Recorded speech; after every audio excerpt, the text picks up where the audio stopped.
नमस्कार दोस्तों, स्वागत है आपका A to Z स्टोरीज अद्भुत ऑफिशियल पर। साधु संत फकीर गुरु रहबरों की सदा ही जय जयकार।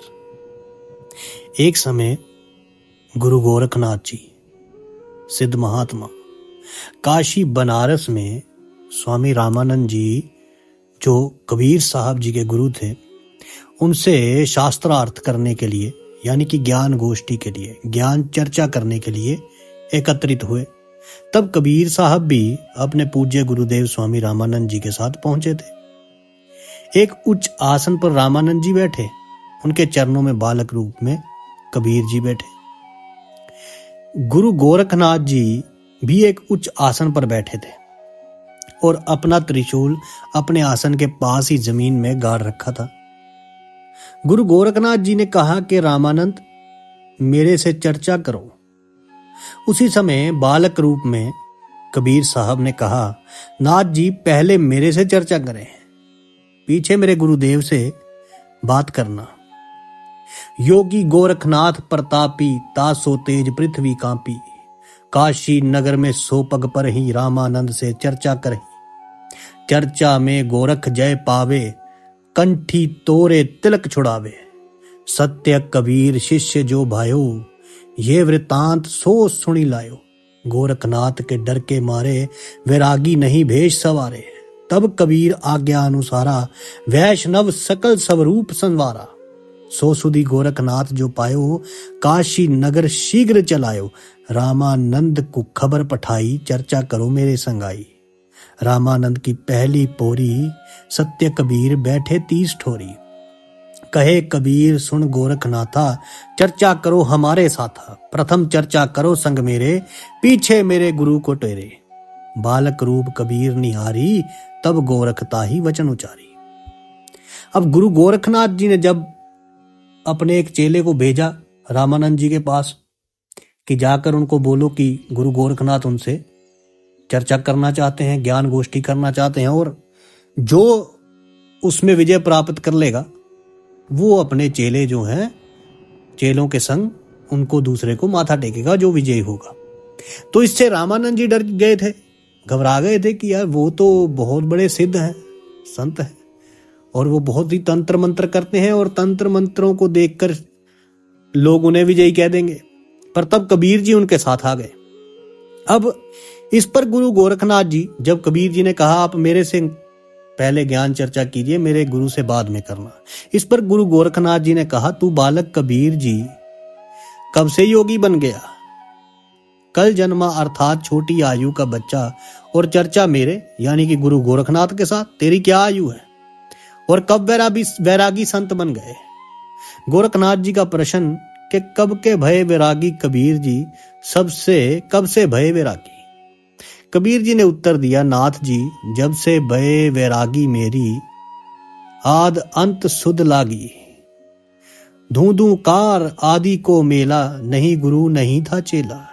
जब का तो हम योग उपासा, तब का फिरूं अकेला। धरती नहीं जद की टोपी दीना, ब्रह्मा नहीं जद का टीका। शिव शंकर से योगी, नाथे जद का जोली शीका। द्वापर को हम करी फावड़ी, त्रोता को हम दंडा। सतयुग मेरी फिरी दुहाई, कलयुग फिरो नो खंडा। गुरु के वचन साधु की संगत, अजर अमर घर पाया। कहे कबीर सुनो हो गोरख, मैं सबको तत्व लखाया। कबीर साहब ने गुरु गोरखनाथ जी को बताया कि मैं कब से वैरागी बना।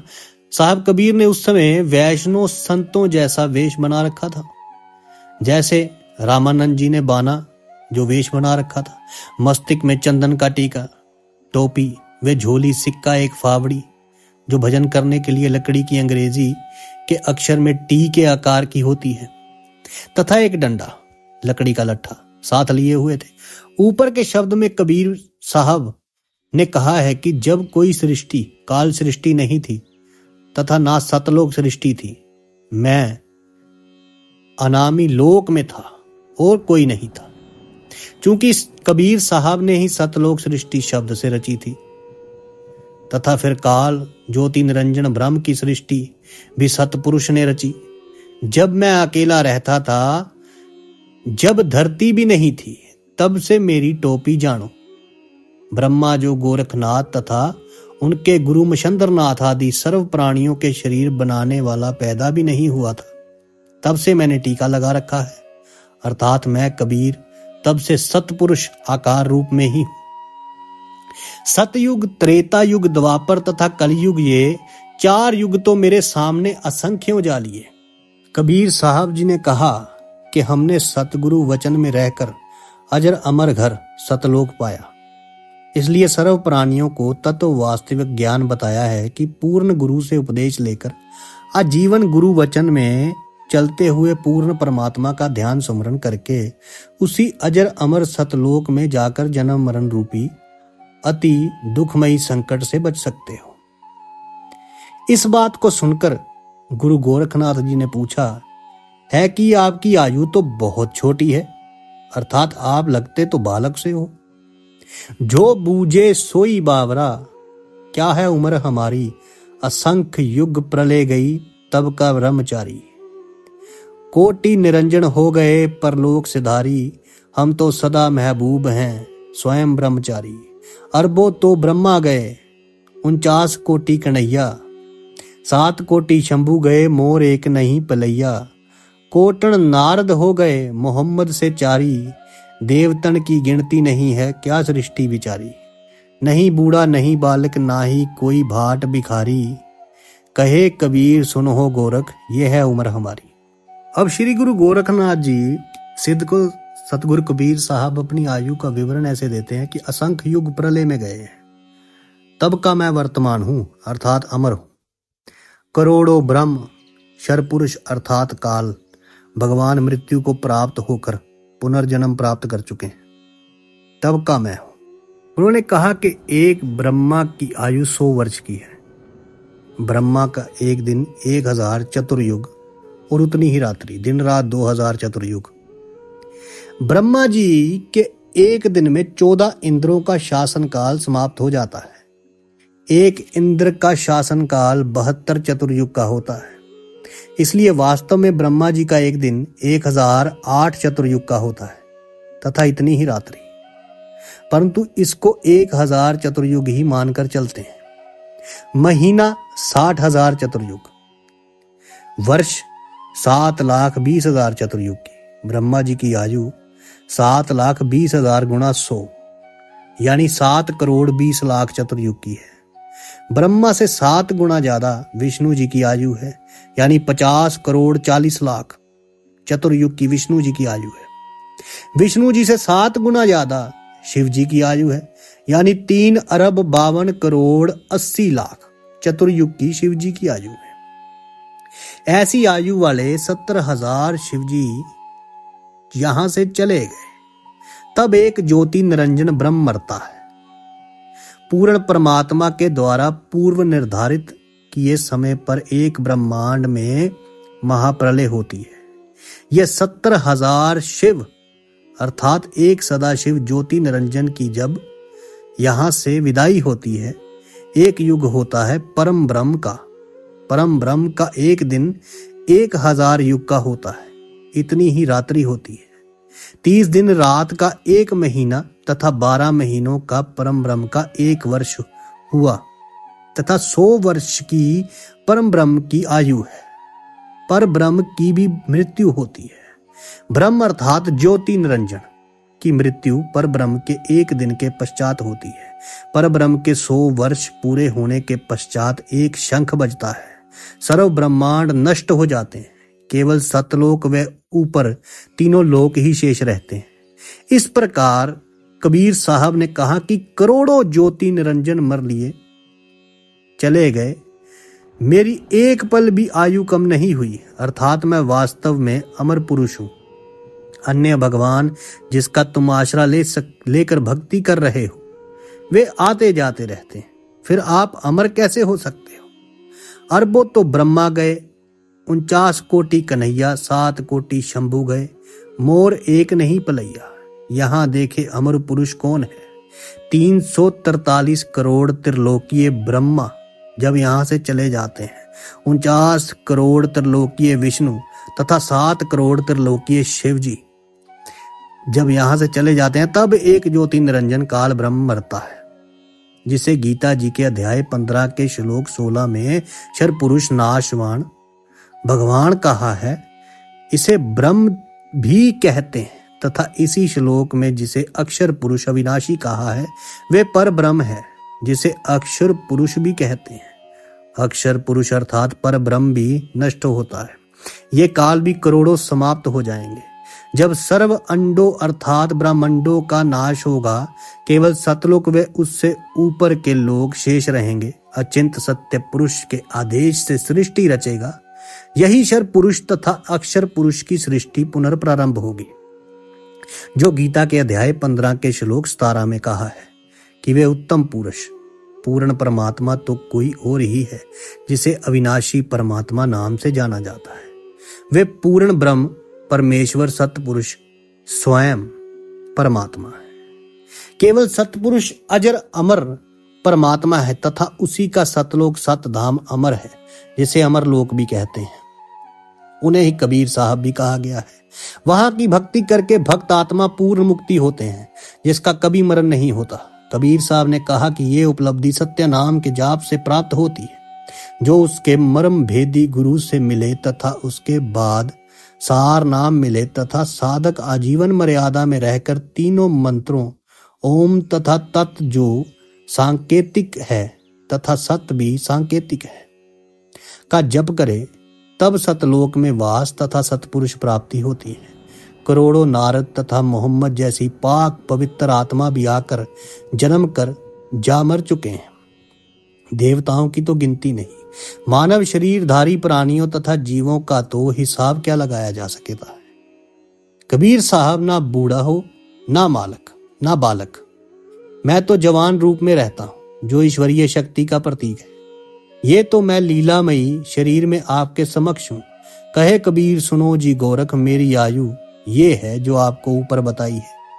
ये सुनकर श्री गुरु गोरखनाथ जी जमीन में गड़े लगभग 7 फुट ऊंचे त्रिशूल के ऊपर के भाग पर अपनी सिद्धि शक्ति से उड़कर बैठ गए और कहा कि यदि आप इतने महान हो तो मेरे बराबर में जमीन से लगभग 7 फुट ऊंचा उठकर बात करें।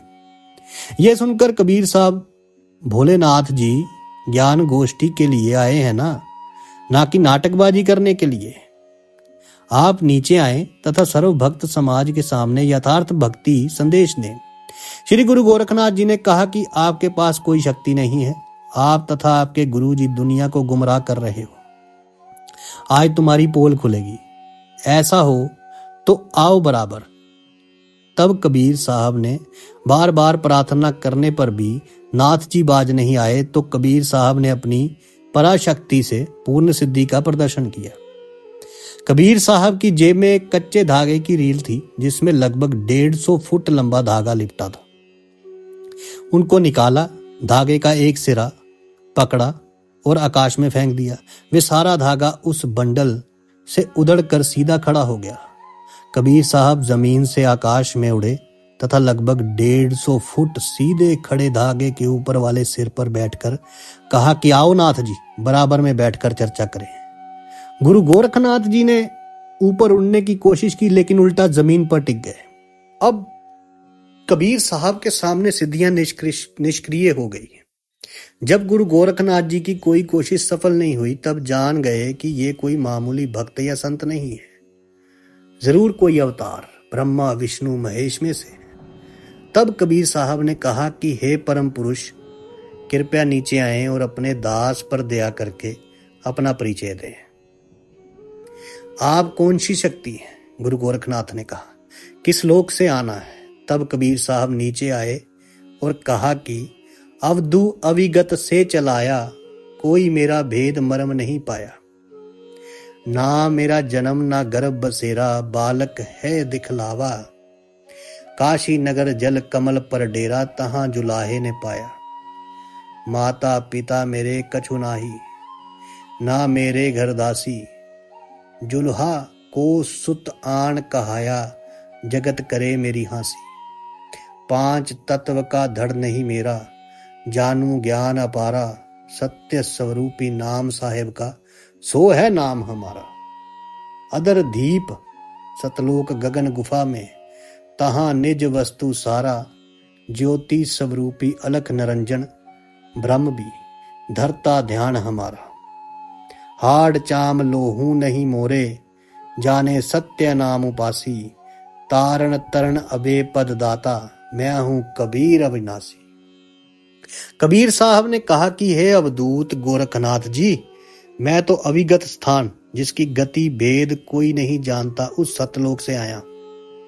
मैं तो स्वयं शक्ति से बालक रूप बनकर काशी बनारस में एक लहर तारा तालाब में कमल के फूल पर प्रकट हुआ।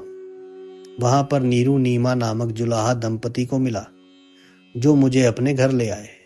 मेरे कोई माता पिता नहीं है, ना ही कोई घर दासी पत्नी है, और जो उस परमात्मा का वास्तविक नाम है वही कबीर नाम मेरा है। आपका ज्योति स्वरूप, जिसे आप अलख निरंजन निराकार भगवान कहते हो, वे ब्रह्म भी मेरा ही जाप करता है। मैं सतनाम का जाप करने वाला साधक को प्राप्त होता हूँ, अर्थात वही मेरे विषय में सही जानता है। हाड़ चाम तथा लहू रक्त से बना मेरा शरीर नहीं है। कबीर साहब सतनाम की महिमा बताते हुए कहते हैं कि हे मेरे मूल स्थान सतलोक, मैं सतनाम के आधार से जाया जाता हूँ। अन्य साधकों को संकेत करते हुए कबीर साहब कहते हैं कि मैं उसी का ही जाप करता हूँ। इसी मंत्र सतनाम से सतलोक जाने योग्य होकर फिर सार नाम प्राप्ति करके जन्म मरण से पूर्ण छुटकारा मिलता है। ये तारण तरण पद पूजा विधि मैंने कबीर साहब अविनाशी परमात्मा की है आपको बताई है, इसे कोई नहीं जानता। गुरु गोरखनाथ जी को बताया कि हे पुण्य आत्मा, आप काल शर पुरुष ज्योति निरंजन के जाल में ही हो। ना जाने कितनी बार आपके जन्म हो चुके हैं, कभी 84 लाख योनियों में कष्ट पाया। आपकी चारों युगों की भक्ति को काल अब कलयुग में नष्ट कर देता यदि आप मेरी शरण में नहीं आते। ये काल 21 ब्रह्मांडों का मालिक है। इसको शाप लगा है कि 1 लाख मानव शरीरधारी देव व ऋषि भी जीव प्रतिदिन खाएगा तथा 1.25 लाख मानव शरीरधारी प्राणियों को नित्य उत्पन्न करेगा। इस प्रकार प्रतिदिन 25,000 बढ़ रहे हैं। उनको ठिकाने लगाए रखने के लिए तथा कर्म भुगताने के लिए अपना कानून बनाकर 84 लाख योनियां बना रखी है। इन्हीं 25,000 अधिक उत्पन्न जीवों के अन्य प्राणियों के शरीर में प्रवेश करता है। जैसे खून में जीवाणु, वायु में जीवाणु। इसकी पत्नी आदि माया प्रकृति देवी है। इसी से काल ब्रह्म अलख निरंजन ने पत्नी पति के संयोग से 3 पुत्र ब्रह्मा विष्णु शिव उत्पन्न किए। इन तीनों को अपने सहयोगी बनाकर ब्रह्मा को शरीर बनाने का, विष्णु जी को पालन पोषण करने का और शिव जी महाराज को संहार करने का कार्य दे रखा है।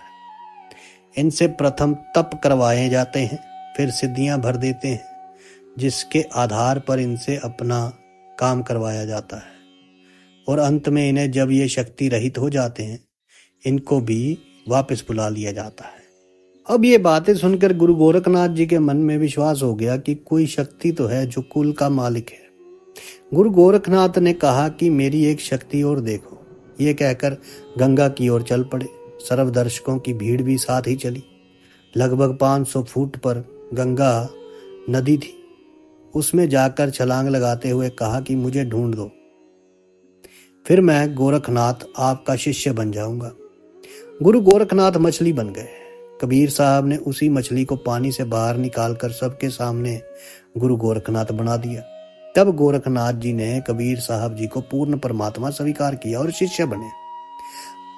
कबीर साहब जी से सतनाम लेकर भक्ति की तथा सिद्धियां प्राप्त करने वाली साधना त्याग दी।